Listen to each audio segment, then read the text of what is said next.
Welcome, my name is Jackie Weaver, and many of you will know me from that video. But I hope you also know that I am a passionate advocate for local democracy. I'm delighted to be chairing this evening and will shortly introduce you to our speakers. I am sceptical about proportional representation. My sense is that it's challenging to get electors to engage with the current system, so what chance for something that many of us think is more complicated? Tonight, I hope, we will find answers to questions such as how can PR create a healthier discussion about the future of the UK? How can it help reinforce local and regional identities and ensure that every part of the local authority, region or nation is represented? And other questions too. But in the meantime, please let me introduce our first speaker, Zach Polanski. Zach is an elected Green London Zach is an elected Green London Assembly member. He has chaired the Environment Committee since 2021 and is a regular advocate both for proportional representation and democracy more widely on TV and radio. Over to you, Zach. Thank you very much, Jackie, and thank you very much for chairing this and everyone for being here. I have to admit that I didn't know Jackie was skeptical about proportional representation until this moment. So I'm planning to talk about lots of things about PR, but I absolutely need to make sure within this time that I address some of Jackie's concerns too, because this feels like a key moment to do that. Let's start here. Proportional representation is not a panacea. People often say that, and you know what? I agree. I don't think anyone's ever painted it as a panacea, and no one has ever said that it will solve all things. I think the really key point here, though, whether you're talking about big national things or even international things, or hyper-local, which we're going to talk about tonight as well, you can't really get anything sustainably done unless you have a fair democratic system where votes match seats, where people feel like they have a stake in the system. And when they go to the ballot box, that what they vote for is what the result actually looks like proportionally to how the electorate voted.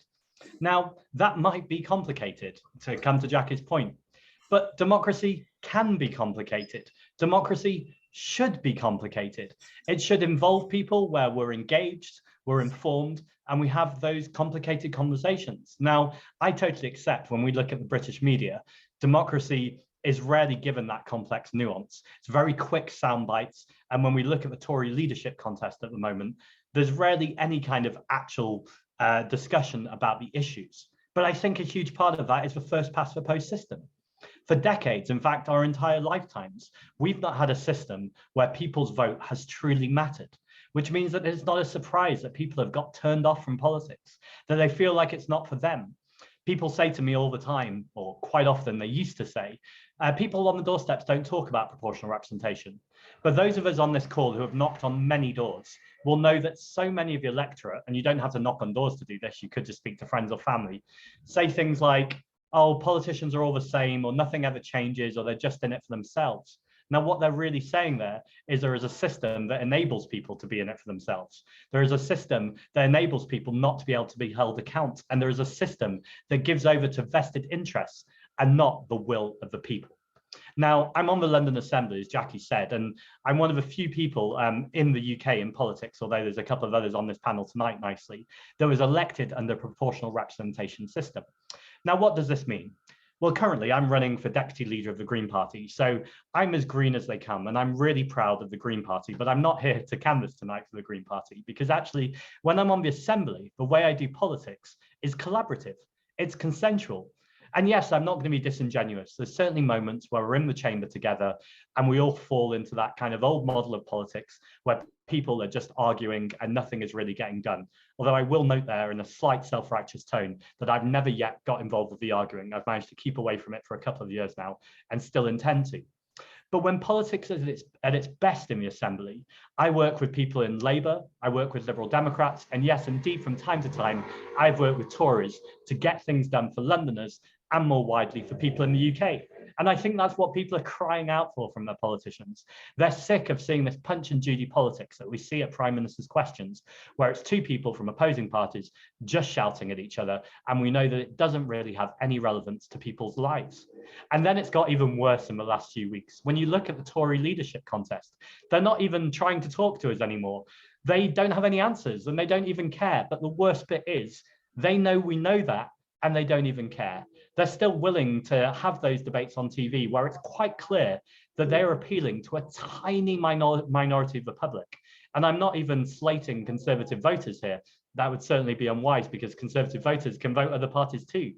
I'm talking about people who are die-in-the-wool conservative members who are signed up to the Conservative Party and are still quite unhappy with the direction of their party. Now, if we've got into a microcosm of the average voter and it's got so narrow, how can it be right that these people are deciding who the future prime minister of this country is? And I have to say, I love politics, but I have so little interest in who the leader of the Conservative Party is. It's a party that's totally different to my values. They're welcome to have a contest. I'm glad they're having a democratic contest, but they should have it in the corner, in the Conservative Party. I care deeply, as I imagine everyone on this call does, about who the next prime minister is. But the fact that we've created this political system, which means that the future leader of the Tory party will be our next prime minister, when the Conservative Party were voted on a minority of the vote in the first place. This is injustice after injustice after injustice. And it's not a surprise that people all over the country feel left out of this conversation. And then just to finish on these opening remarks, because I'm sure there's lots to say this evening, I want to talk about levelling up. Because as an idea, this is a brilliant idea. I'm a London Assembly member, as I said. I'll always speak up for London. And I recognise that there's a deep imbalance in how this country is run, particularly if we look at Wales and Scotland and the wider United Kingdom. Also happens in England too. We only have to look at the North East or Yorkshire or Manchester, where I'm from originally, to see the deep injustice and inequality in places that have been for far too long underfunded and under-resourced, particularly at local council level. Now, we so often see the politics of a Conservative Party blaming local councils, saying they're making bad decisions, when we know those local councillors at the hyper-local level have been squeezed so badly, they're making incredibly difficult decisions with hardly any money. So this conversation about levelling up is an important conversation, but we know from the Chartered Institute of Accountants that the money that has been given to levelling up is not new money. In fact, if anything, it's cut, so it's entirely disingenuous. But beyond the money, which is important, what's even more important is not that we give regions new cash, it's that we give them new powers to make their own cash. And if we're going to give them those new powers, then it's important that the people in those local areas are the people who make the decisions about how that money is spent and who they elect to represent them over how that money is spent. That is not working under first past the post. Too frequently, people don't feel represented. And I'm seeing all over the country where first past the post is being challenged at a local level. You very often hear this swathe of members of all parties and none, saying that actually it's time for a different type of politics. And I think this moment is so important. It's the moment where proportional representation's time has come, where we can absolutely love local democracy, cherish it, know that it's broken, but it can be fixed. Won't be a panacea, but it'll go a hell of a way to making sure we have a more representative democracy. Looking forward to the discussion. Thank you. Thank you, Zach. That really was interesting. And I think there's maybe something about chairing something where you also feel that you're waiting to be persuaded, or at least open to the arguments. And I very much welcome your recognition that there is actually something north of Watford, because so few politicians do. Thank you. So my second speaker this evening is Paul Sweeney. Paul is a Labour Party member of the Scottish Parliament, even further north than where I am, elected on the Glasgow regional list. Born in Springburn, Paul joined the Army Reserve at age 17 and worked as a senior executive at the National Economic Development Agency, Scottish Enterprise, and as an elected council member of the Institution of Engineers and Shipbuilders in Scotland. Paul was the MP for Glasgow North East from 2017 to 2019, serving as Shadow Under-Secretary of State for Scotland in 2018. Paul won Best Scot at Westminster in the annual Scottish Politician of the Year Awards. Welcome, Paul. Well, thanks very much for that introduction, Jackie. And yeah, I think having had the experience of two different electoral systems in my short but fairly turbulent political career over the last 5 years, I certainly have some insights. And I think, speaking from Glasgow, we're actually, I think, probably out of the entire UK, we have the least direct form of democracy of any part of the UK. If you take the lowest form of government, or the lowest tier of government in our country, local councils, there's over 600,000 Glaswegians for one local authority. So that is a fairly shallow form of representation. even in London, where you have boroughs and more direct forms of multi-level representation, there's a far greater tapestry there. And I think that does demonstrate the weakness at the heart of a lot of our system, where we have effectively the most centralised system of government in Europe. And that is something that hasn't really met with much scrutiny, certainly within Scotland. Though I think the fundamental point that was raised by Zach earlier is that people aren't really bothered that much about electoral systems per se, unless you're a politics nerd or interested in it from a psephological perspective, or a student of politics, or an enthusiast of politics. But I think the common feeling that has driven our political system for the last decade at least has been a fundamental and searing sense of alienation from our political system, that it isn't responsive and it isn't caring about the issues and things that matter to local communities, that it's aloof and disregarding of people's real concerns and dismissive of their actual problems. And I think that is where we need to reconsider how we frame and tell the story about how we can reform our political institutions.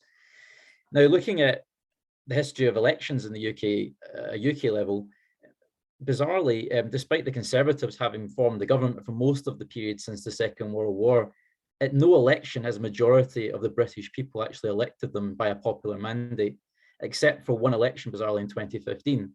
So I think that shows you part of the problem, that despite the fact that repeatedly at every election since 1945, the majority of the British people have actually voted for centre-left parties, for the bulk of that period, they've actually been visited with centre-right parties, and indeed some fairly right-wing ones in most recent years. And I think that has been at the heart of a lot of tension in our country. And from a Scottish perspective, what is often regarded as the democratic deficit, that was the impetus, particularly during the 1980s, that gave rise to the demand, popular demand and settled demand of the Scottish people for a devolved legislature in Edinburgh. And that was, massively and overwhelmingly supported by the Scottish people in a referendum in 1998, and has been a great success over its 22 years of existence. And I think that has given a real insight as to how we can move forward in the UK, because it is an experiment. It was an experiment. It was the first major experiment with new forms of electoral systems, and we adopted a system based largely on the German model, the additional member system, which has a combination of first past the post constituencies and regional lists to adjust the overall result to reflect the popular vote. And it's been broadly accepted as a much better system in Scotland. I think people much prefer it to the first past the post system, and also because it required a coalition to be formed in its early years between Labour and the Liberal Democrats. Of course, I think Donald Dewar described it as the greatest act of political generosity of any party, given Labour's previously dominant position under the first past the post system in Scotland, to concede proportional representation, and then to go even further in a coalition with Liberal Democrats to extend that to local councils by introducing the single transferable voting system after 2005.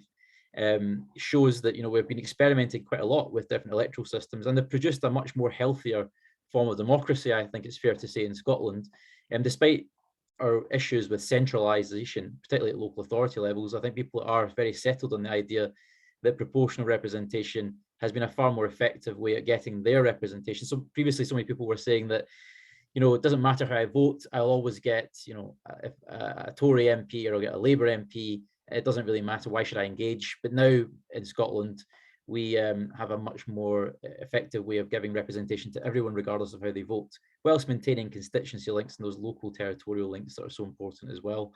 So I think that is certainly shown that it is potentially a much better way for the UK to move forward. But I would also make the point that the UK is facing an existential crisis, that the current constitutional arrangements in Britain are not sustainable. And regardless of what people's view of that might be, I think the fundamental poison at the root of it is an electoral system at Westminster, which grossly distorts what the British people actually do place their votes for representation. And when you consistently have that gross distortion at UK general elections, where this country is broadly social democratic in its intentions and its popular voting system, yet it's forced to have majority Conservative governments for a large part of its history, I think that's a major concern. And certain people want to see it, more fundamental forms of new states being created. I think a much more effective way, at least of testing a new model going forward for our constitution, is to reform the Westminster first past the post electoral system, move to a proportional system, and that would give rise to far greater plurality in our political system. It would help to drain the poison, the sense of alienation, the sense of disconnection from the MPs who are elected to represent us at Westminster. And I think that would certainly produce a far more conducive result, where we don't have binary results which force gross behaviour, such as we're seeing just now with the Conservative leadership candidates pandering to a very small selectorate, 0.2% of the British population, and also a very small sliver of seats which change hands between parties at general elections in the UK, where that changes the whole strategy for a party, is trying to appeal to certain sectional interests, which aren't actually broadly what people want by and large in the UK. And that produces a great sense of alienation, disengagement with politics, because I think, well, why am I getting involved and going out and getting enthusiastic about politics if the parties are simply pandering to a very narrow geography and a very narrow sliver of the population? So for all those reasons, I think that's why we need to move towards a proportional system, because it's a way of actually addressing a fundamental existential crisis in the UK, one of alienation. Thank you very much, Paul. My next speaker is Jane Dodds. Jane is the Liberal Democrat member for the Synod for Mid and West Wales and the leader of the Welsh Liberal Democrats. She was born and raised in Wrexham in a Welsh-speaking family, where she attended Welsh Junior School and graduated from Cardiff University before training to become a social worker. Having first moved to Welshpool, Jane now lives in Hay-on-Wye with her husband Patrick and their rescue dog Arthur. Jane was a child protection social worker for 27 years, working to protect vulnerable children at home and abroad, before returning to Wales in 2012. Welcome, Jane. Thank you very much, Noswaith dda chi gyd. Thank you so much for the opportunity to be on this panel. Diolch yn fawr iawn am cyfle i ymuno â chi. There's been lots of points, really good points, that I totally agree with from Paul and Zach here this evening around proportional representation. I'm not going to repeat those. Like Zach and Paul, I have been a representative at many levels. I've been a local councillor, as a member of Parliament for a short period of time, and now I'm in the Welsh Senedd. And I'm in the Welsh Senedd having been elected under a proportional system. So the Welsh Senedd, like the Scottish Parliament, has two levels of elections. They have the first past the post, and they also have the proportional system.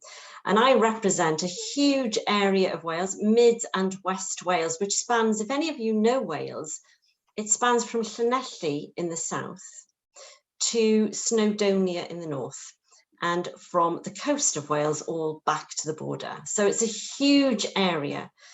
And I and three others have been elected to that on a proportional level. I agree totally with what Paul and Zach have said. I've got a really critical point to make to Paul, but I'll do that later because it's good to have some discussion and arguments, I hope. It's every vote counts. It's not just for me about people engaging with their political representative. It's about us getting better political representatives, because I honestly believe that Parliament in the UK, in Scotland, in Wales, in the London Assembly is not diverse, doesn't represent our population. And we need to correct that. We need people to be engaged in politics, to see that they can affect change and to be part of it. And for me, proportional representation is the way to do that. I've just got 2 or 3 points to make because I'm really wanting to hear the discussion and to have those really meaty arguments as well. Let me tell you what's happening here in Wales. Well, in Wales, we have now voted to approve in our next elections in 2026 a totally proportional system. So there will be no first past the post elected representatives to the Welsh Senedd. We've voted to increase the numbers in the Welsh Senedd and totally proportional. There is a challenge because the system at the moment that's best favoured for the proportional system is one that I don't favour, which is STV. That's the one that I favour, and be interested to hear other people's views as well. But it's a step forward. We've also voted for gender quotas to be in our legal system. So we have, kind of taken a big step forward and taken quite a few people with us, I hope, on that journey. By 2026, we will have a totally proportional system here in Wales. We also have given powers to our local authorities for them to have proportional voting in local elections. So we very much hope that in our next local elections here in Wales, we will also have proportional representation. There is a challenge though, and Jackie may pick up on this, because how do we create that relationship between elected representatives and the people that they elect? Because proportional representation in many ways dilutes that. You all know probably who your MP is, who your Senedd member is, who your MSP is, who your member of the London Assembly is. Proportional representation, if it's totally adopted, I would argue, may lose that, but I'd be interested to hear your views. I think as well, I want to say that COVID has offered us a different type of politics. It's offered us a political system and an opportunity here where we can engage with people at a different level, not just by knocking on their doors, not just by sending emails, not just by whatever other systems we all use, by social media, but it's offered us a different way of engaging. And that for me comes back to the fact that we could get a lot of a much more diverse parliament in both London, in Wales, in Edinburgh, and in the London Assembly. Wales has just also voted to agree that all of our parliamentary sessions will be totally hybrid. That means that there will be an option to come online. That means that we will be getting, hopefully, more carers, more people with disabilities, more people who have family commitments. And I'm looking forward to seeing whether that works. My final point, if I may, Jackie, is it's just touching what Paul and Zach have said, is about collaborative working. For me, proportional representation gives us that opportunity, but also that absolute need to work in a much more collaborative way. And I just want to give you one or two examples from the way we've done it in Wales. And these are very progressive policies, and they may not chime with everybody, but we have just agreed a pilot on universal basic income for our care experienced young people. And that's because collaboratively, 3 political parties in the Welsh Senedd agreed with that, and we were able to get that through. We've also just agreed, again on universal basic income, that we will look at a universal basic income for all workers who are transitioning from fossil fuel industries to the green agenda, and to hopefully potentially green jobs as well. Now that's what you can do if you have a much more proportional way of working, because you have to work collaboratively. I'll finish there, if I may, Jackie. Looking forward to the debate and the discussion. Thank you. Diolch yn fawr iawn. Thank you, Jane. I mean, particularly interested in 2 things that you said. One is around diversity, certainly something that we struggle with. And secondly, hybrid meetings. Why can't we have them? Okay. Our next speaker this evening is David Ford. David Ford was Alliance MLA for South Antrim for 20 years, from the 1998 Good Friday Agreement. He was leader of the Alliance 2001 to 2016 and the first Minister of Justice 2010 to 2016. Before election to the Assembly, he was a councillor in Antrim and General Secretary of the Alliance.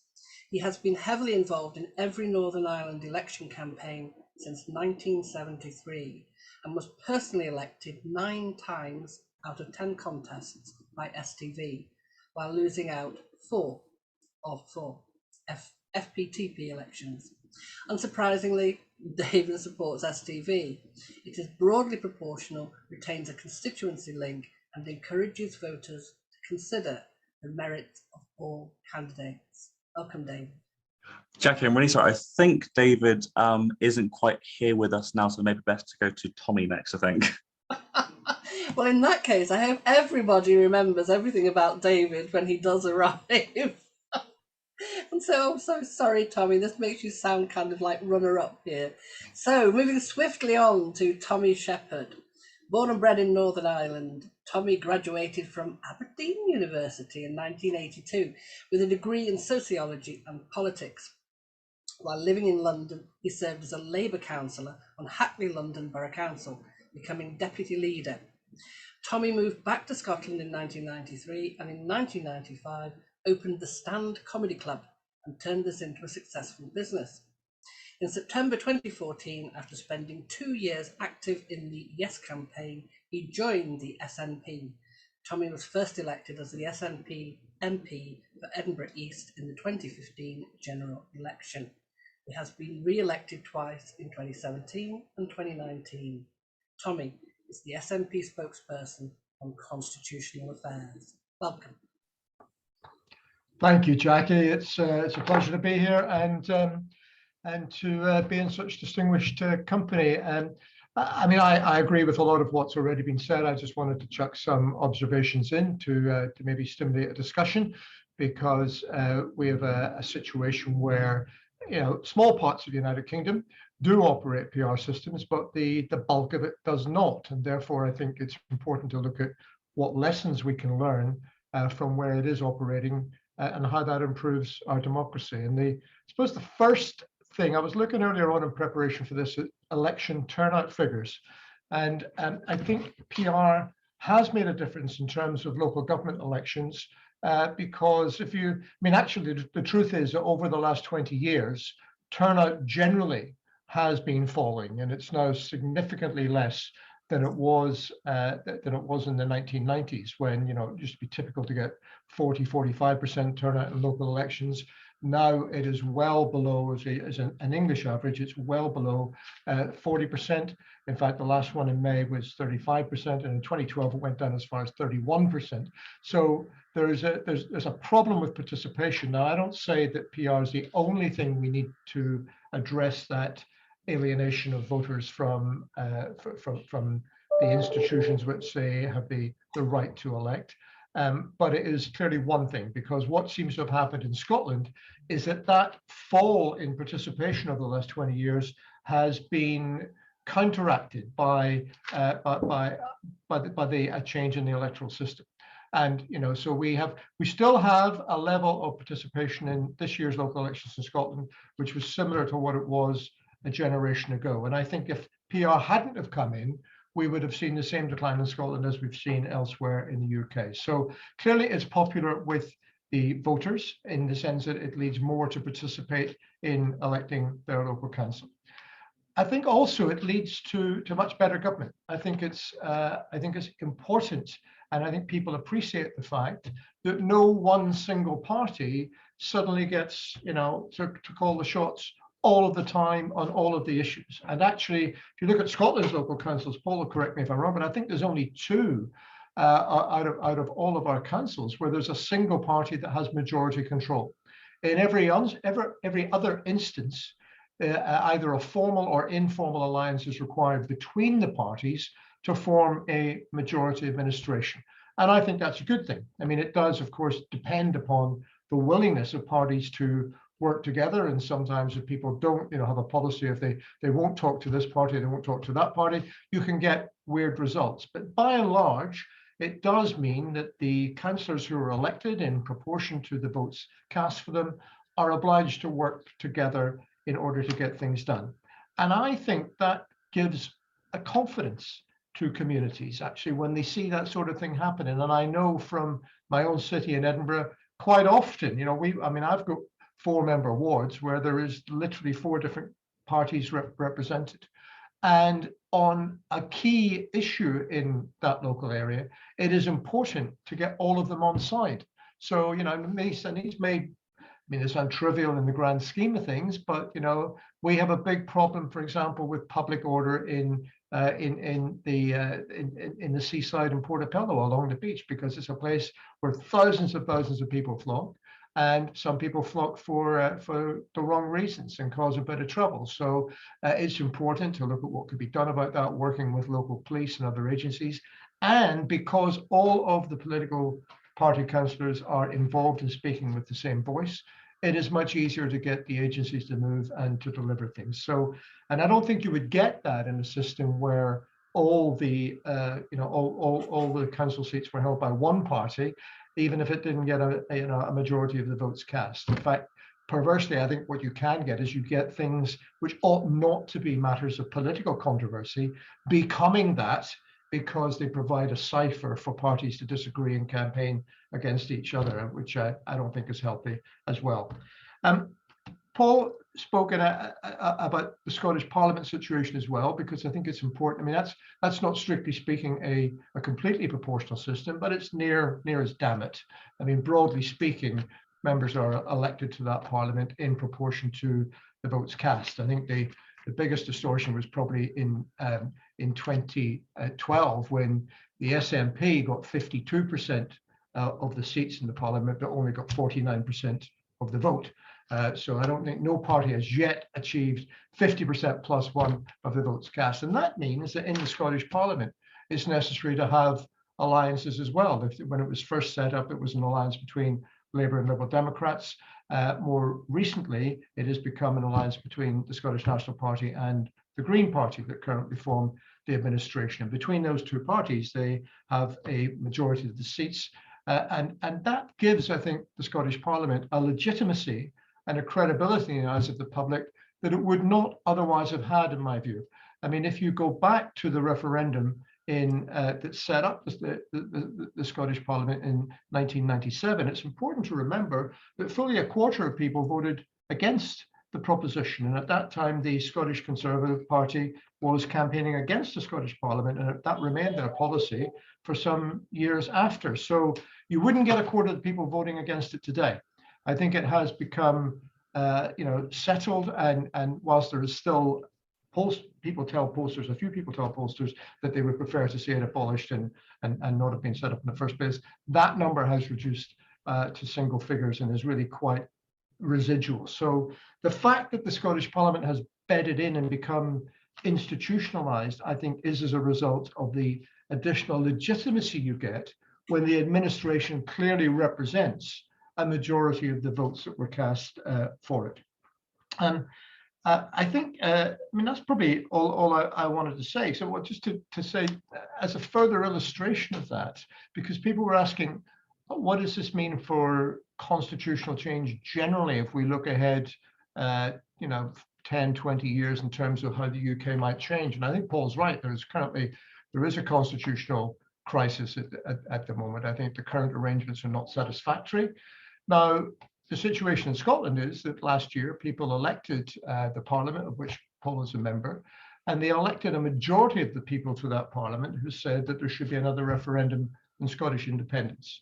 Now, I'm not arguing for Scottish independence here tonight. I'm simply saying that no matter what your view is on that, the proposition is seen as legitimate because the parties elected to the Parliament were done by a proportional system and they command a majority administration in that Parliament. It would not, to put it the other way around, if we had had a first past the post system and, the SNP was elected with 37% of the vote, but 60% of the seats, which is the sort of thing can happen in such a system.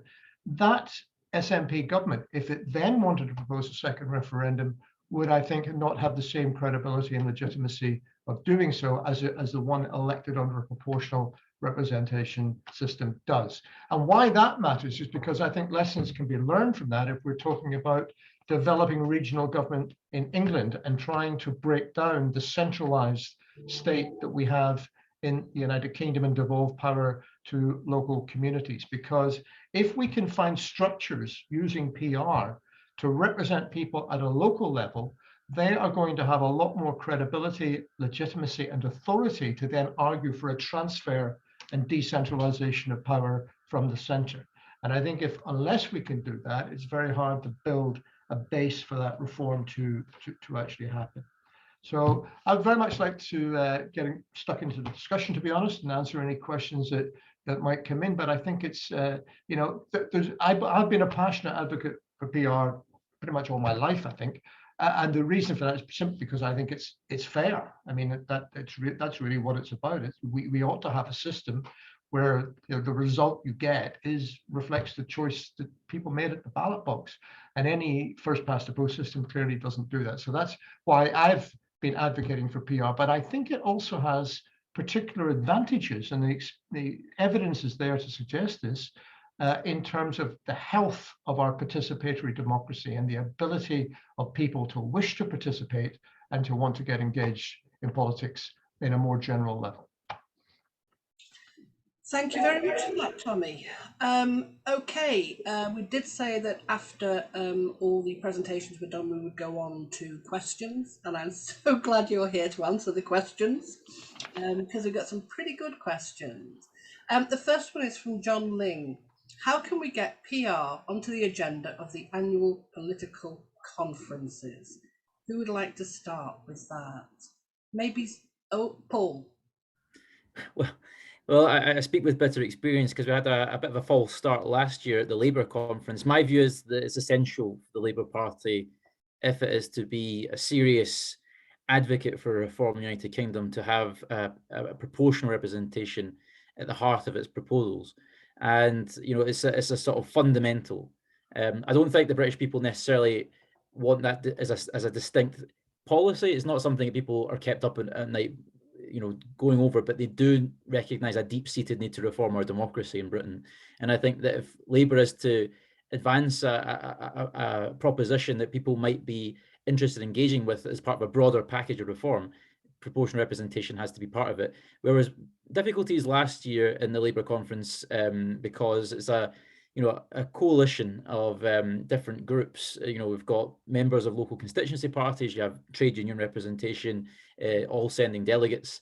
And we were unsuccessful in getting some of the bigger trade unions last year to support the policy, simply because their own trade unions had a defined policy on it. But there's been a lot of work being done through the Labour campaign for electoral reform, which I'm a member in the last year. We've managed to turn some of the big trade unions in favour of it, so Unite and Unison backing it, the policy for proportional representation. So I'm pretty confident that in Liverpool in September, Labour will pass a motion and resolution to adopt proportional representation as party policy, with a view to implementing it at the next after the next general election if Labour is successful in forming either a majority or minority government.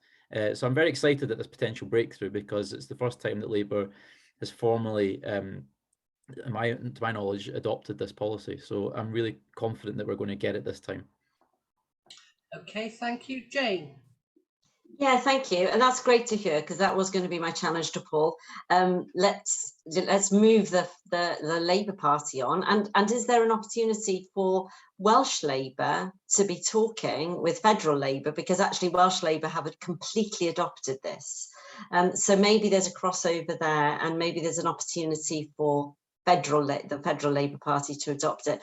But, we've got three political parties here who are all in favour of PR and have all had them at their conferences and presentations, etc.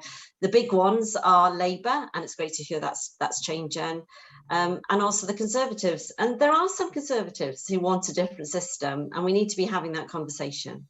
Thank you very much, Jackie. Diolch. Thank you. And Zach. Yeah, so I'm very aware of the dangers of talking about collaborative politics and the need to work with people and then slating the Labour Party. So I won't do that. And I will acknowledge that Paul's here tonight and spoke passionately for PR. And there are many people within the Labour movement, including MPs and MSPs, who are speaking out for PR. But I think the elephant in the room, or the elephant in the Zoom, as a Make Those Matter side group say, is Keir Starmer, and that is that he's been totally missing in action in terms of leadership on this issue. In fact, he's just said this week that it's not a priority. Now, I think it's important that we keep the collaborative spirit, that we keep talking about working with other parties and getting Labour to the table. But ultimately, Keir Starmer needs to look at the state of British politics right now. And if having a fair representative system that will mend so many of the issues in society right now is not one of his priorities, then he should step aside and let another leader take charge. Now, I'm not in the Labour Party, so it's not my decision or my judgment to say that. But I would encourage anyone in the Labour Party or anyone who supports Labour to tell your local party exactly how you feel, because actually the more the leadership think that they can get away with thinking this isn't a priority, the more they will keep kicking it down the road. And I feel so strongly about this that if you said to me, what is the #1 barrier to getting proportional representation in this country? It is Keir Starmer. Now, some people would say it was the Conservatives, but we wouldn't expect the Conservatives to change the system. They're Conservative, it's in the name. But a Labour Party that say that they stand for a progressive, different kind of politics where everyone is included, where it's for the many and not the few, well, that has to include people being able to vote. And actually, let's put the election system aside, the outcomes of a proportional representation system. When you look across Europe, on average, it results in 18% less carbon emissions, more women and people from ethnic minorities being elected, and it literally reduces your chances of going to war. Now, there's loads of these stats about outcomes of proportional representation. And again, it's not because it's some sort of magic silver bullet, but it means that there are more people included in democracy, more people included in the conversation, and that results in a better democracy. And Keir Starmer absolutely needs to get on the front foot with this and stop being weak and wet is the only word I can find, and not taking a stance and moving forward on this. I must admit that didn't sound terribly collaborative, but I'm not altogether sure it answered the question.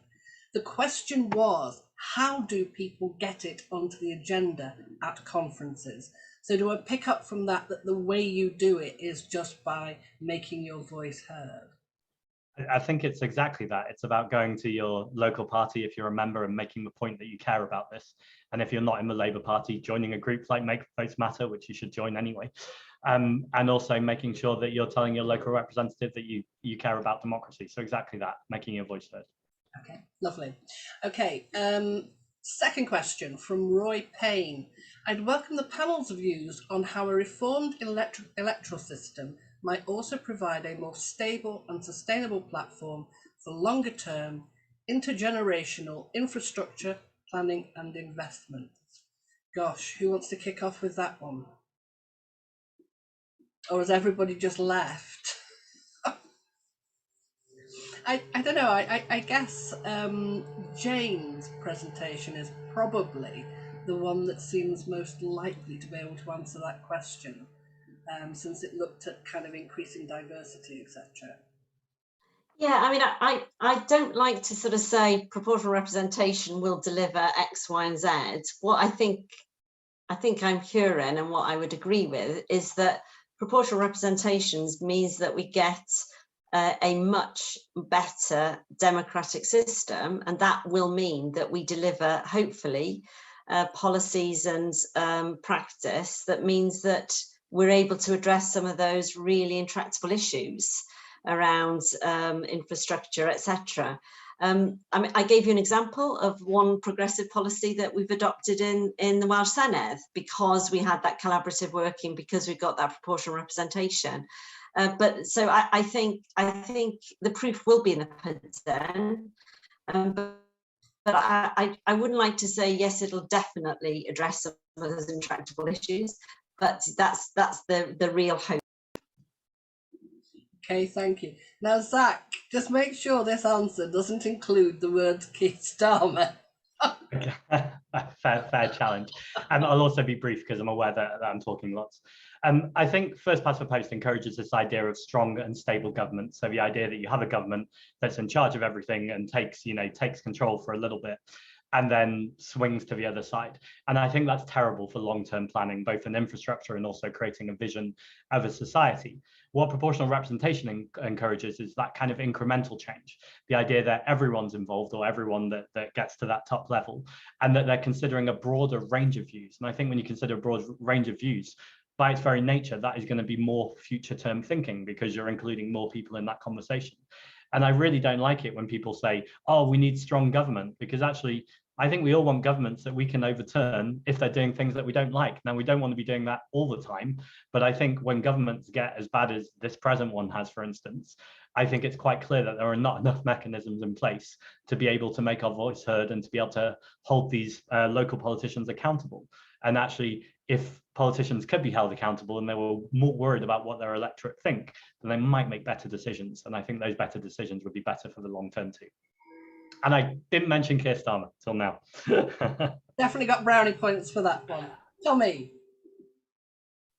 Thanks, Jackie. Yeah, so I mean, I do think that it probably creates conditions where longer term intergenerational planning can take place, and you can build a consensus around certain things, because by its nature, I think a proportional system producing a representative legislature is going to be prone to less swings from one extreme to another. There may be shifts in public policy, shifts in emphasis, but they would tend to be around, around a center of gravity, which commands the support not just of the majority of people in the parliament, but the majority of people in the electorate.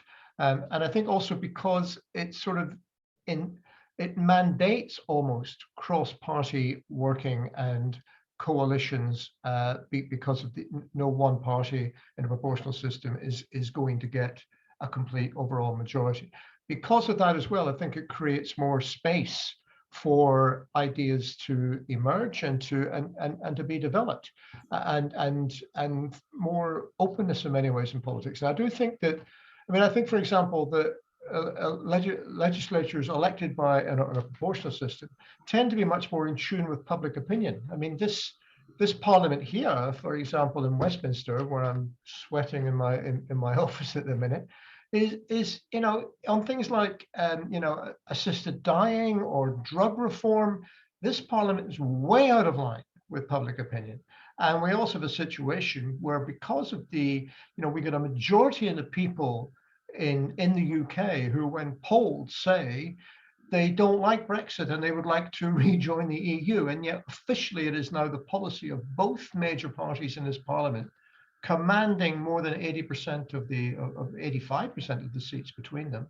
It's the policy that will not be revisited. So you don't get the opportunity in a first past the post system to have an open discussion about public policy.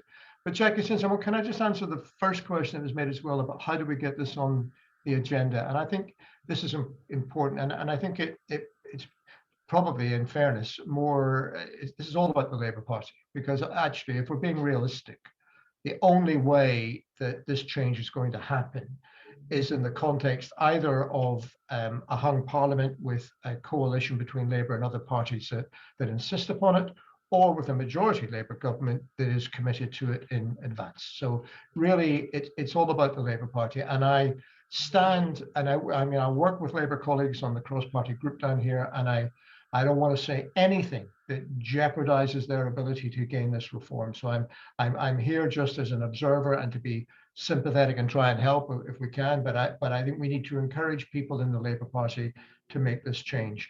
But I would say this, that the biggest obstacle they need to overcome, and we all need to overcome actually in general, is those who say that, okay, it's a nice idea, but it is not a political priority because we're in the middle of a climate crisis, a cost of living crisis, a war, whatever it is. Why are you talking about this? And I think it's absolutely central to argue that arguments about how we are governed and the product of that government are not different things. They are two sides of the same coin. The way in which we elect people is absolutely central to the public policy that emerges from that election and whether or not it actually represents the type of change that people want. So we need to connect, I think, arguments about PR to arguments about the cost of living. And when people are striking on the picket lines or whatever, we need to go to them and say, we understand why you're resisting taking a pay cut in the current circumstances, but have you thought that actually what we need to do is to change the whole bloody system? And this is one way to do it. Okay, thank you. My third question is a nice, gentle, technical one. I don't know who wants to pick this one up. Please, from Dinah Morgan, please can you explain why it takes a different number of voters to elect a Green, a Tory, Labour or other MP? Why isn't it the same number for each?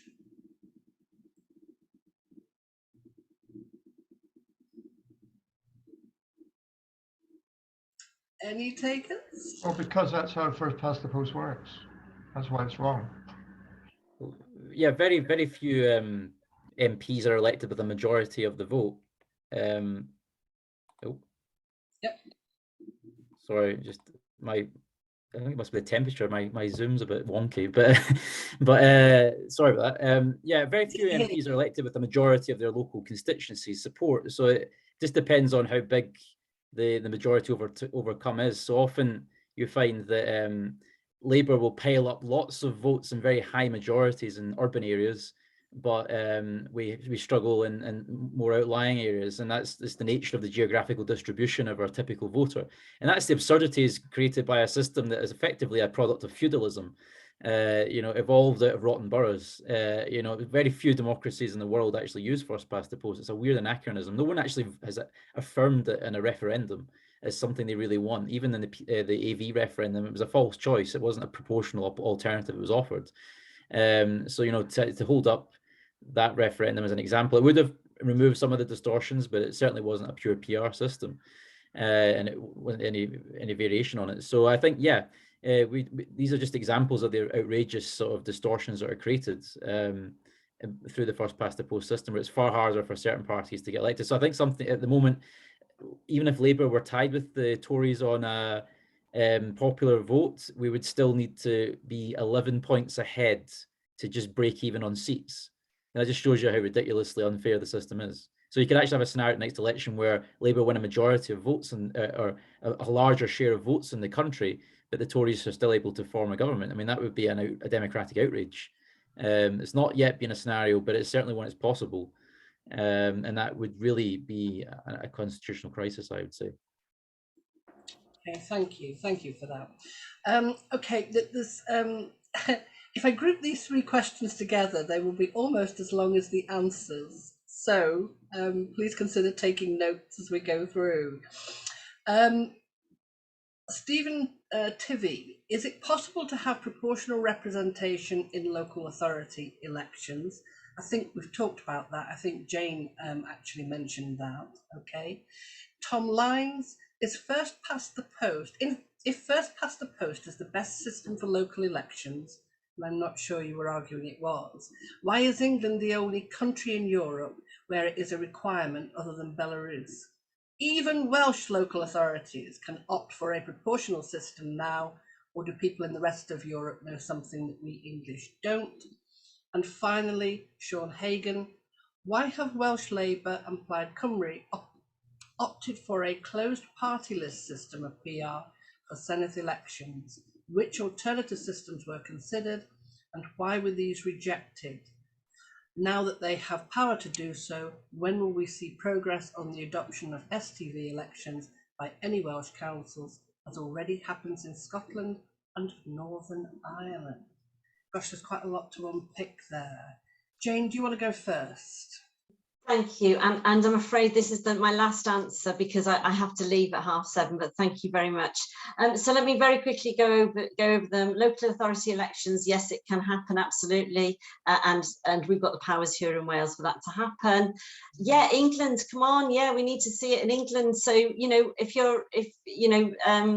I think the only person from England here as part of the panel is yourself, Jackie, and maybe by the end we'll have convinced you, and Zach. So, but there'll be lots of people watching. So talk to your local councillors, your local council, everybody, talk to them about why they're not going to use PR. The final thing, Welsh Labour and Plaid Cymru, and specific here. And I'm sorry to leave at this point because there are lots of different proportional representational systems here. The one that the Liberal Democrats favour is STV, single transferable vote, and I'm sure you all know what that is. Sadly, Plaid Cymru, who also had in their manifesto STV, have sold it down the river really and gone in with Labour and decided to have a closed list system.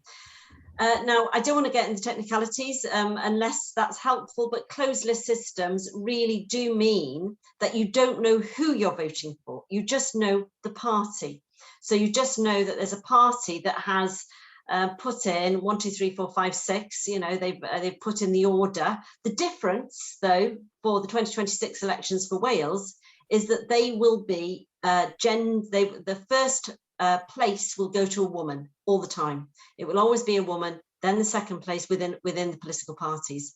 But it's not the best political system. And we are very much hoping that we will get possibly an amendment through so that that's changed to STV. Hope that answers the question, Jackie. It's very technical, and you may be here all night trying to discuss the different systems.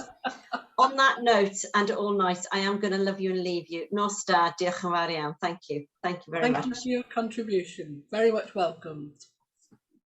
Okay, Zach, I think you want to go next on this one. Yeah, I'll just give some brief answers, actually. So on local authority elections, yes, absolutely, you can use proportional representation, and even more so, I think we absolutely should. Jane alluded to the argument before, and it's a shame she's had to go to respond, that it's important that people know who their MP is, or to go to local level, it's important that people know who their local councillor is. Now, the first thing I would say is I don't think people do know. That's anecdotal, but from my experience, unless people are hyper engaged, most people don't know who their local representatives are. Now, that's a really sad state of affairs for our democracy, because actually that should hopefully be on the tip of everyone's tongue. That's the person who represents you in crucial decisions about who takes the bins out, who gets potholes done, what's going on with your local roads, what's happening with the low traffic neighborhood, and then to the bigger issues around COVID, around lockdown, about the health service. So the fact that people don't know who represents them in parliaments or in local councils shows that there's a big problem here. There isn't a problem with going to proportional representation and maintaining a constituency link. There are systems that mean that you still have someone who represents your area. So sometimes, and I think somewhat disingenuously, people who oppose proportional representation will say, but you'll lose your local representative. And actually, there is no need to lose your local representative. You can keep that under certain systems, and it may be that across the board, parties decide that's one of the priorities, and that's something that has to stay. To Tom Lyne's question, I'm going to take this as partly rhetorical, because yes, the only countries that use first past the post in Europe are the UK and Belarus is literally a corrupt dictatorship, and Westminster seems to be trying to go down that road as well. I think there is a point worth making that the UK, or parts of the UK, I should say, going back to first past the post is one of the few times in world history that a democracy has been regressive enough to go back to first past the post. And that's revealing, really, again, I think, of this government. I think it was important that someone said earlier on, there are Conservatives who support proportional representation. I absolutely applaud that. But if I'm talking about the Conservative government, they're absolutely trying to game the system and make sure that there's as little democracy as possible, because when people get organised and when people have representation, they don't want right of centre or far right policies. And that's frequently what we're getting as a nation. I use that term widely. And I think it's absolutely important that we stick up for proportional representation and make sure that we take back some of the regression that's happening. And finally, to Sean's question about Welsh Labour and Plaid, I think this cuts to the heart of all three of these questions, actually, because one thing Make Votes Matter advocate for, and I know the Green Party certainly do too, is a good systems agreement, which is saying, let's not get into conversations right now about what system of proportional representation does each political party want for their own narrow interest or whichever one they think is fairest. Let's get all the parties together to sign up to some principles of what a better democracy would look like. And one of those principles might be a strong constituency link, that you have more than one vote, or in fact that you only have one vote, that you don't need to use voter ID, all of these things around what does a fair democracy look like. Get everyone to sign up to these things through a constitutional agreement or this good systems agreement. And then once you've got that, then you look independently at what system matches these key criteria that are the priorities for everyone. And I think that's the way we should do proportional representation. So I don't want to knock Wales. I'm not from Wales, so it's not for me to speak on their governance. But I do think there was a missed opportunity there. And I think there's always better ways to do things. And I think we can all learn from that and look forward to a better way of doing PR. And I think good systems agreement has to be at the core of that. Thank you, Zach. I've just been told that David has been able to join us. So welcome, David. I'll just do a quick introduction and then invite him to do his presentation. David Ford was the Alliance MLA for South Antrim for 20 years from the 1998 Good Friday Agreement. He was leader of Alliance 2001 to 2016 and the first Minister of Justice 2010 to 2016. Before election to the Assembly, he was a councillor in Antrim and General Secretary of Alliance. He has been heavily involved in every Northern Ireland election campaign since 1973 and was personally elected 9 times out of 10 contests by STV, while losing 4 of 4 FPTP elections. Unsurprisingly, David supports STV, is broadly proportional, retains a constituency link and encourages voters to consider the merits of all candidates. Welcome, David. Thank you, Jackie. With my apologies that I got held up by some urgent business and I'm rather late, I'm not sure I should endeavour to make too much of a speech at this stage, but I'm happy to just make a few comments and then join in general discussion. As you neatly summarised it, and I did come in while Jane was speaking about the differences between a closed list as is currently proposed for Wales and the potential benefits of STV. I think even if we look at the most recent Northern Ireland Assembly elections, we see in a divided society, whilst people, as a former Secretary of State, Karen Bradley, learned to her cost, do not readily transfer from most unionist parties to most nationalist parties or vice versa. There is some crossover of voting, and there is, because of a multiplicity of parties, the incentive for people to consider the merits of individual candidates in their constituency, because the Assembly is elected five members per Westminster parliamentary constituency by STV. In many cases, that will mean something like 14 to 16 candidates from a variety of parties. And the system obviously is not mathematically proportional like a national list would be, but does give that opportunity for people to choose the individual they prefer, to then express preferences across a range of parties, particularly important when there were three significant unionist parties, two significant nationalist parties, and one significant party alliance in the centre ground. So I think that is something which shows up, the particular benefits, which then transfer into the Assembly. The people arrive knowing that they have been given votes from a variety of different sources and are more inclined to look at a wider basis than being always, all of them, purely looking at their own sectional interests, because most people will recognize that they have got votes from a different range of options. It certainly does lead to some interesting and unusual scenarios, but I think that broadly what we have seen is that STV has given the opportunity for people to see the benefits of a proportional system rather than a highly divisive system, and that has led to people perhaps coming together in agreement at times, although unfortunately not at the present, easier than might have been the case otherwise. That, I think, is one of the fundamental issues that we need to see if we're to get local democracy functioning properly, that we're not just operating on an X-vote party system where people have no opportunity to choose across a range of candidates, but we also do then guarantee that there are arrangements which come obviously installment into particular mechanisms to ensure that power is shared in a different way. Really, I think I've probably said enough for this stage. I'm happy to to comment on any questions which people think I've got something to take on at this stage. Thank you, David. I am sure that there are going to be plenty of questions that you can help us with. And maybe this one is kind of close to my heart. Honestly, it's not one I've put in. CJ Fitz asks, is it complicated for voters to learn to use the PR systems? Don't all shout no at once. Paul?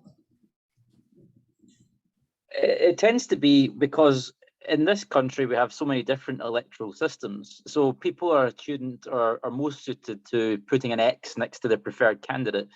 And we found that the recent Scottish council elections, we had all-out council elections in May in Scotland for all 32 local authorities, particularly in Glasgow. I was going to doors of voters, particularly elderly voters, and saying, oh hello, Jean, how you doing? You know, did you vote Labour in your postal vote? And she said, that's right, son, I put an X next to the Labour candidate. But of course, in that ballot, you have to rank your preferences in order of numbers. And as a result, the lady didn't realise that she'd actually disenfranchised herself by putting 2 crosses next to Labour candidates on the STV ballot. She'd voided her ballot paper. So there was a significant issue, and it correlated very heavily with poorer communities and traditionally lower turnout communities where there was a high level of spoiled ballots. And I think that comes not necessarily by the fact that it's an inherently complex electoral system to use, it's just that it's unusual in Britain. So the UK Parliament elections we use first past the post, you put a cross next to your preferred candidate, straightforward. Holyrood elections, you have 2 ballots, and you put a cross next to your constituency candidate and your party list vote. It's both two crosses, but the outlier is STV because it's a ranking system that's used. So a lot of people forget that, and it isn't very clearly expressed in the ballot paper. You forget it's a postal vote. You don't have an agent at the polling station advising you when you're handed the ballot paper to do it in a certain way. So that did introduce wasted votes, which I thought was a great tragedy. It's not to say that it's not a good system. I'm very sympathetic to single transferable vote because I do think it is a purer PR system, but it also maintains a constituency territorial connection, which is important.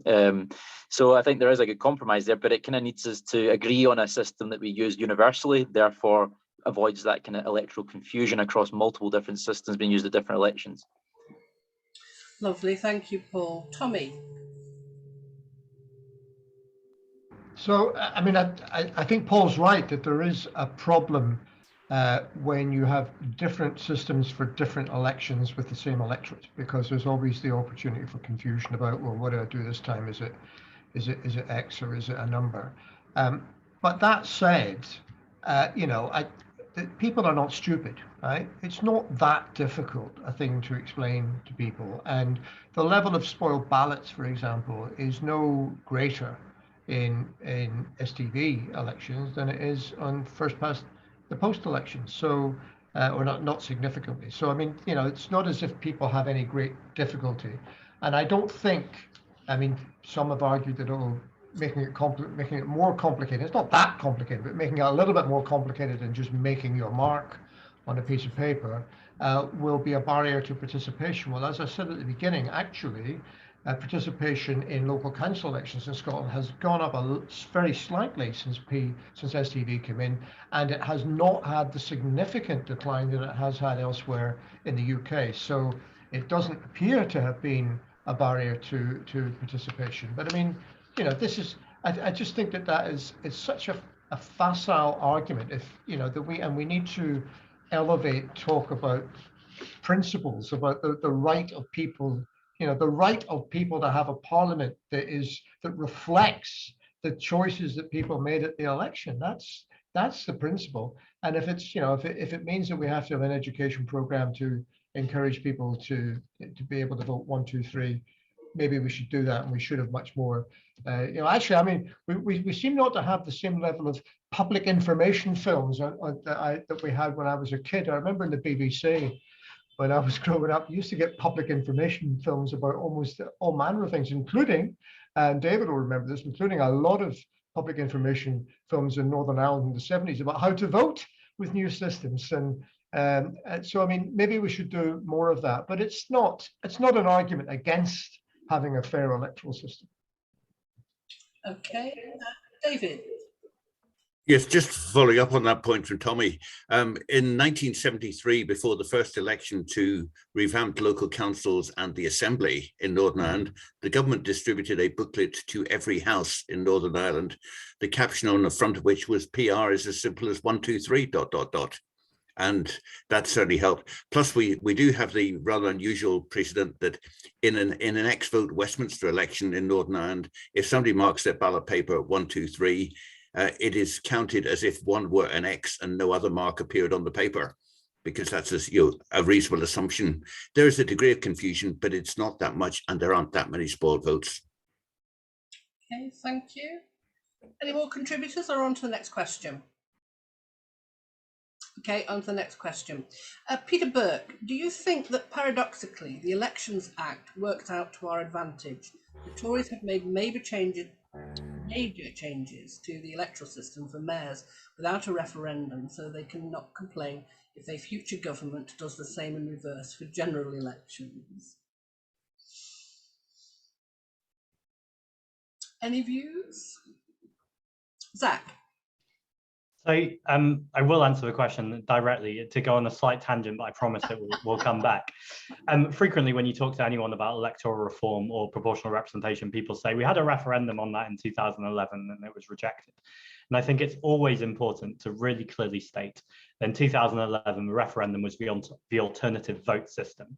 Now, the alternative vote is not proportional representation. In fact, it frequently results in outcomes that are less proportional than the first past the post system. So I just think it's always really important when there's an audience of captive people who care about these things to always point that out, that we've never had a referendum on this before. Now, I promised to directly answer the question, so I just wanted to put that jigsaw piece in first. I don't think there is a need for a referendum on proportional representation in the first place, because the arguments are so clear that it's about fairness and it's about democracy. And because we don't have a fair system right now from any objective standard, when you look at the figures, when you look at how many people it takes to elect a Green MP compared to a Conservative MP, when you look at the injustices that are embedded in our system, I think it's quite clear that a government who win on a mandate of saying that they're going to bring in proportional representation, or crucially, very crucially here, two parties that have in their manifesto that they want to move to proportional representation, then winning an election would be a clear mandate to move to a fairer system. So I accept, I understand where the question is coming from, that because the Conservatives are changing systems without referendums, can we then now do it? I think that's a bad precedent in terms of just because they do one bad thing, we can do a bad thing too. But actually, I kind of reject the question in terms of, I think in the first place, as long as it's in the manifesto, then there's a clear mandate to do it. This is why, by the way, I'm being quite firm with Labour, and I totally accept what Tommy said. And there's a real fine line here between berating a party because you want them to do something and very gently guiding them and saying, well, this is the right and fair thing to do. And you're good people who believe in good things, so do this.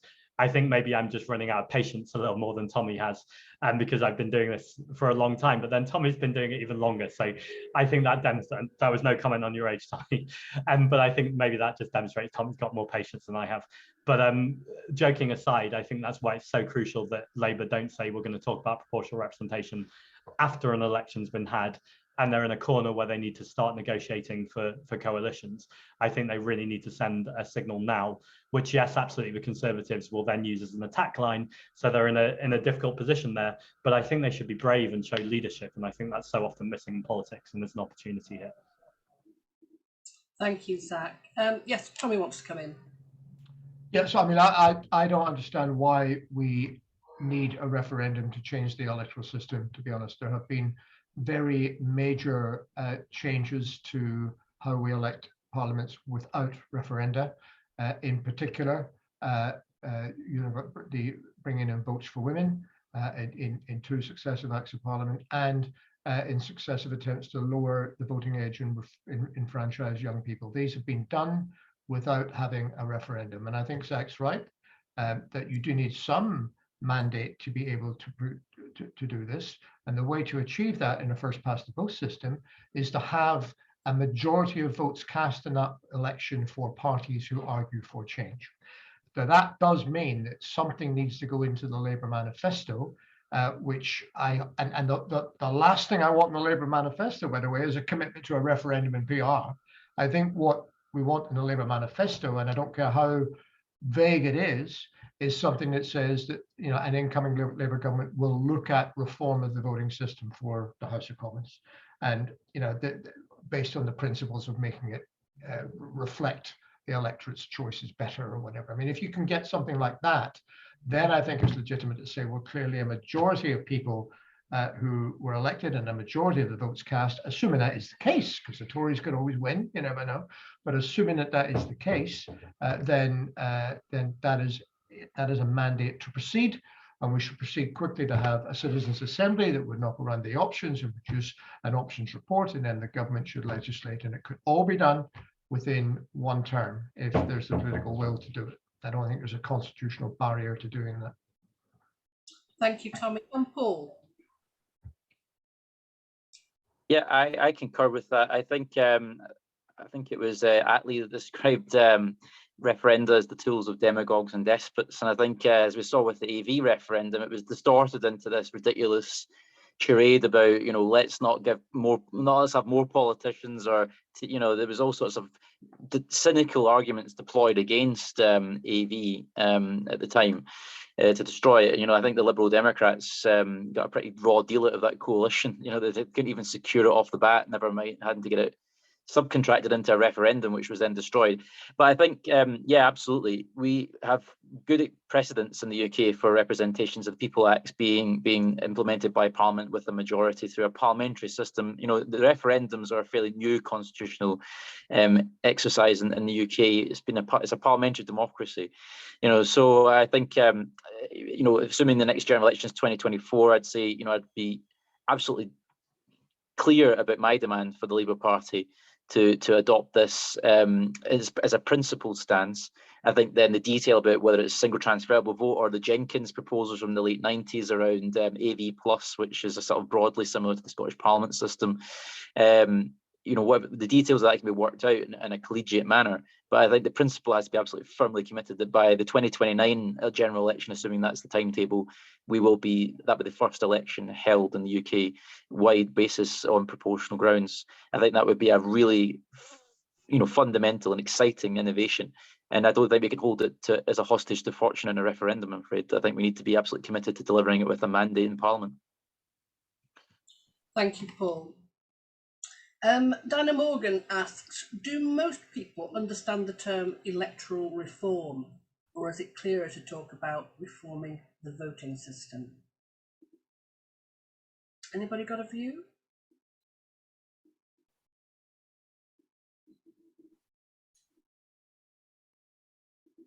Paul? Well, I was conscious of coming back to back, but as you very quickly, I think the key is not to sort of make it an outlier or a target in itself. I think it has to be baked into a broader programme of constitutional reform. That's about, you know, reform of the House of Lords into a Senate. In my view, it should be a Senate, maybe partly appointed. You know, I think there are grounds to have experts in there. You know, let's discuss that, but it's certainly majority of it elected. I think there's also got to be a fundamental consideration about what happens in England. You know, what kind of form of devolved administration is required in England.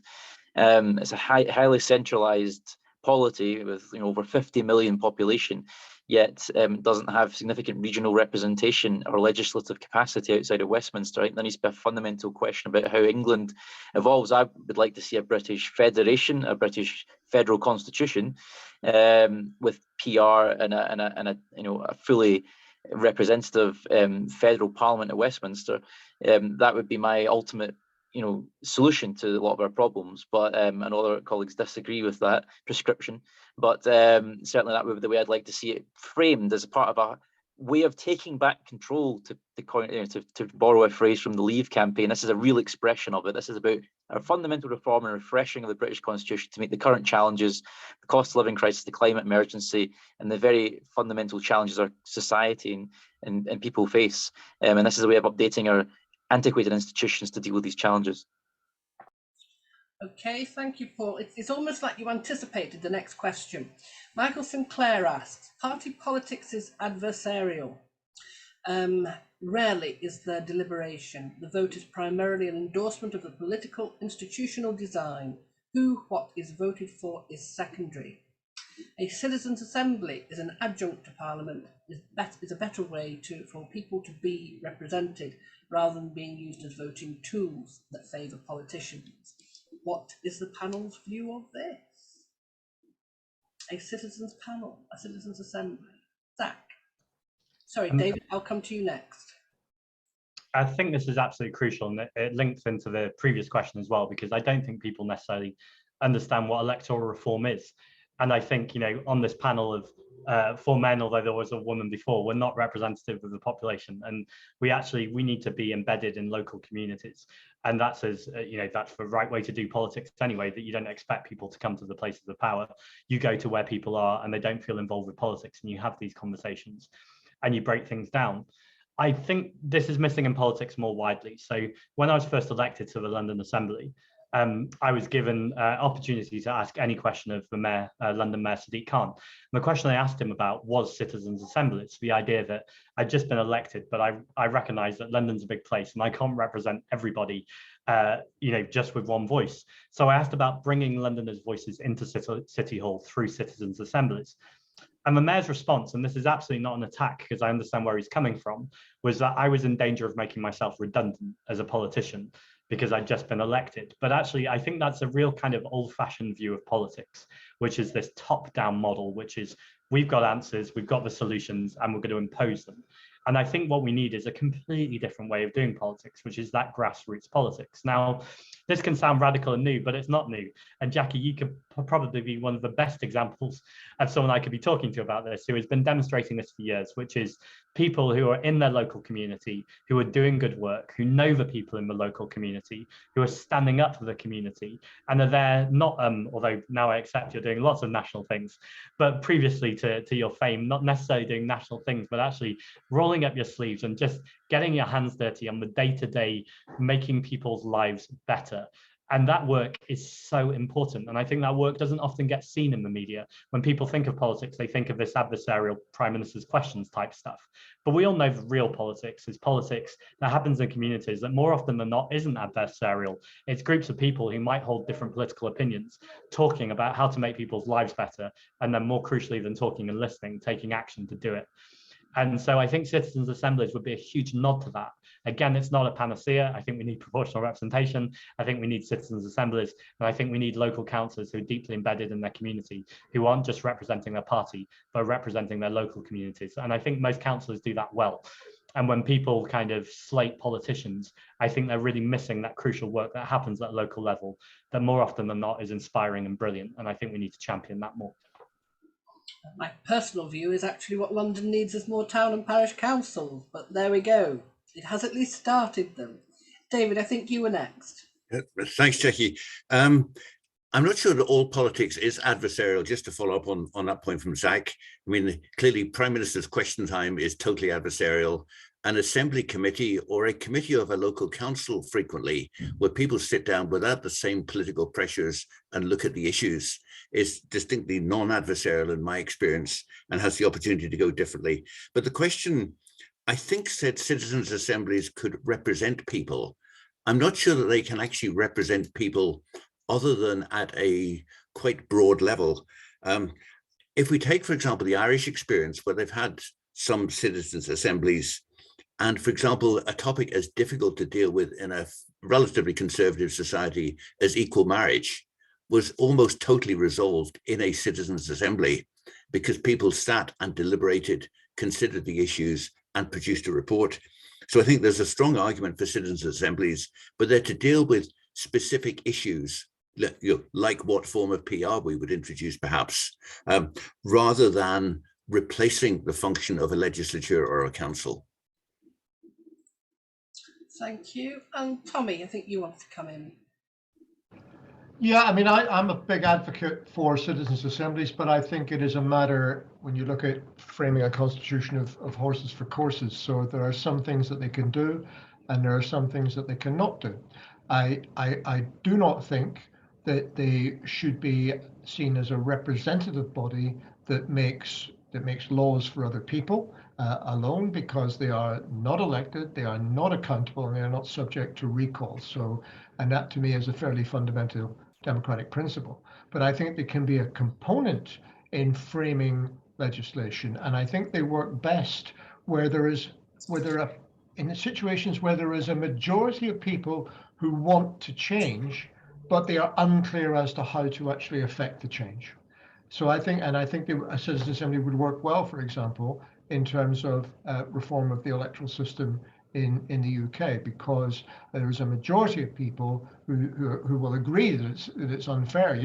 You rarely get people actually defending first past the post. What they spend their time doing is attacking PR, because on all manner of technical arguments. So so I think a citizens' assembly would work well there. I think it would work well on drug policy. I think it would work well on a whole range of other social policies. Where I don't think it would work well is where there is a fundamental difference of opinion in a community, and you can't pretend that you're just going to, you know, erase it by having a citizens assembly and have people talk to each other.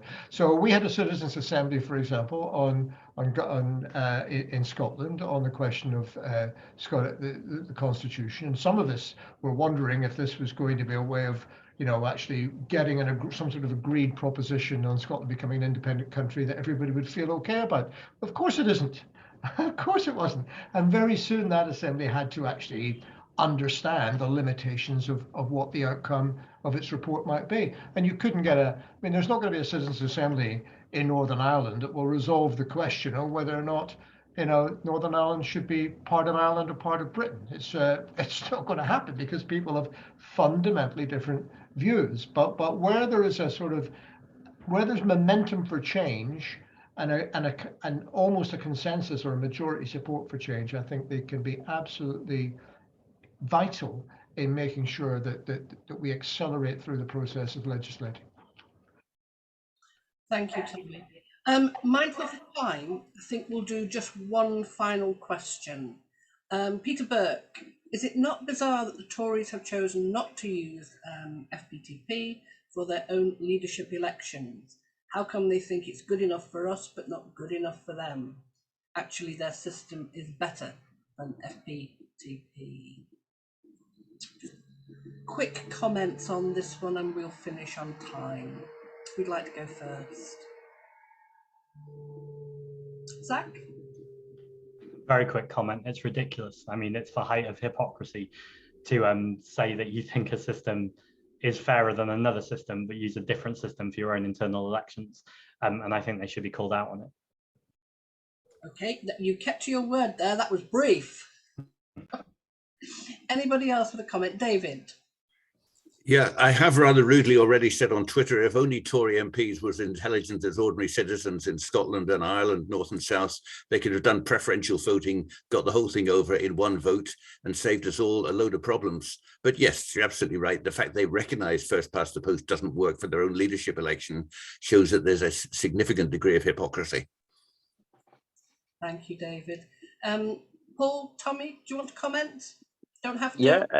Yeah, I would agree. I mean, it just shows you that, you know, it's disingenuous in the extreme because they're self-serving and opportunistic in my view, and I would say that, of course, as a partisan representative here. But yeah, I think it just demonstrates hypocrisy. It's an easy point to make in the debate. I also think another good example where this failed the country was on the preferential or the indicative votes on a Brexit solution. If you may cast your mind back to 2019, when there was a deadlock in Parliament about what form of Brexit should the country go for, there was all sorts of permutations around the single market customs union, etc. And because they were first past the post rounds of voting, there was no majority for any one solution or proposition. Therefore, we were plunged into a complete deadlock. And I think that's another example where a preferential system would have helped us arrive at a compromise that would have delivered a far better outcome for our national interest than what we have at the moment. Thank you, Paul. It is just after 8 o'clock. We said we would finish at 8. So can I just thank our speakers, Zach, Tommy, Dave and David. It has really been an interesting debate. I think the questions from the floor have equally been interesting and challenging and always helpful because it gives you an understanding of where people's minds are. Am I convinced? I'm not sure, but the one thing I am convinced of is the passion and enthusiasm of each of the speakers and indeed the level of questions that we've had. So what really warms me, if you like, is that people are engaged. And do I care too much about the system? I perhaps still need a little bit of persuasion, but the fact that people are engaged and want to do something for me is more important than anything else. So thank you everyone for your contribution this evening, and I hope you find somewhere cool to sleep tonight.